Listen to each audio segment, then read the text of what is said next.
वालेकुम प्यारे बच्चों, क्या हाल चाल है? आप सब ठीक ठाक हैं? तो चलें आज आपको हाथी के बारे में चंद खुफिया मालूमात देते हैं जो आज से पहले आपको नहीं पता थी। तो बच्चों, एक हाथी को जिंदा रहने के लिए रोजाना 300 किलोग्राम चारा और 160 लीटर पानी दरकार होता है। दुनिया में 2 किस्म के हाथी पाए जाते हैं, एक अफ्रीकन हाथी और दूसरे एशियन हाथी।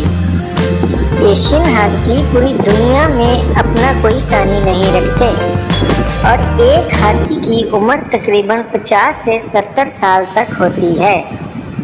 जानवरों की दुनिया का सबसे बड़ा दिमाग और दिल हाथी के अंदर पाया जाता है। हाथी के देखने की सलाहियत बहुत कम होती है, मगर हाथी तकरीबन 12 किलोमीटर दूर से पानी की स्मेल को सूंघ सकता है। हाथी मैमल जानवर कहलाता है जो बच्चे देता है। प्यारे बच्चों, एक हाथी पूरे दिन में तकरीबन 80 पाउंड तक फुजला खारिज करता है। और हाँ प्यारे बच्चों, आपको एक और राज की बात बताते हैं कि हाथी लंबे फासले तक तैरने की सलाहियत भी रखता है। इतने वजनी जिस्म के बावजूद हाथी तमाम जानवरों से ज़्यादा लंबे फासले तक के तैर सकता है। जी हाँ बच्चों, ये सब आज से पहले आपको मालूम नहीं।